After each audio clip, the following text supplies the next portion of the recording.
দিনটা ছিল বৃহস্পতিবার সকালবেলা। ছেলেরা স্কুল চলে যাওয়ার পরে তারপরে আমি 1 কাপ গরম গরম চা নিয়ে বসেছি। কারণ ওরা থাকলে চাটা খাওয়া হয়েই ওঠে না।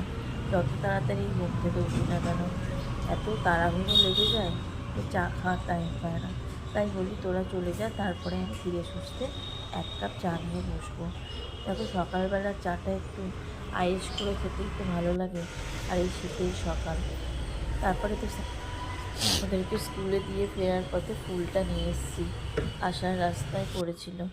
তা ফুলের সঙ্গে দেখো আজকে 2টো জবা দিয়েছে।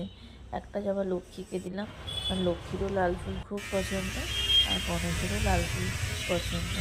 তারপর যেরকম বৃহস্পতিবারের পুজো হয় আর কি, ধূপ চন্দন সিঁদুর এসব দিয়ে পুজো করলাম। আর আজকে ঠাকুরের জন্য একটু বানিয়েছিলাম সুজির পায়েস, ওটাই ভগবানকে ভোগ হিসাবে নিবে। তারপরে আরতি করলাম, এই একটু ধূপ প্রদীপ জ্বালালাম, একটু ধুনো দিলাম, দিয়ে আজকে পুজো করলাম। তারপরে রান্না করতে হবে, যেটা সব থেকে বড় কাজ। রান্না এখনও হয়নি, কাজের দিদি আসবে, তো কাজের দিদি আসার আগে সমস্তটা রান্না করতে হবে।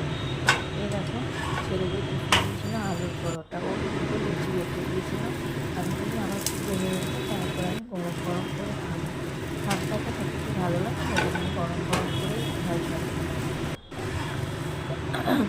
ওরা টিফিনে নিয়ে গেছে আলুর পরোটাটা একটু সস দিয়ে, আর আমি নিয়ে বসেছি একটা আচার। এই আচারটা না মালদা থেকে আমার হাজব্যান্ডের এক বন্ধু গিফট করেছিল।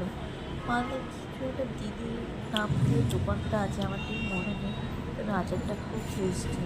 এরকম আলুর পরোটা লাগিয়ে মিশমিশের সঙ্গে খেতে বেশ ভালো লাগে। আমি ওটা নিয়ে খাচ্ছি।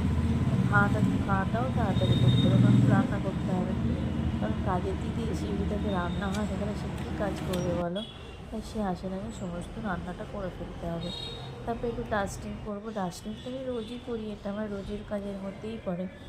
কারণ রাস্তার দিকে ঘর তো প্রচুর ধুলো হয়, তো ওইটাকে একটু ডাস্টিং করে একটু সামনেটা গুছিয়ে সমস্ত কিছুটা একটু মোছামুছি করি। তারপর আজকে ভেবে রেখেছি একটু গাছগুলোর পরিচর্যা করবো। গাছে কি রোজ জল দিতে হবে, একটু গাছকে খাবারও দিতে হবে। তাই আমি বই ভিজিয়ে রাখি, সেই ভিজানো জলটা 10-15 দিন অন্তর অন্তর ভিজে মনে করে। Thank you.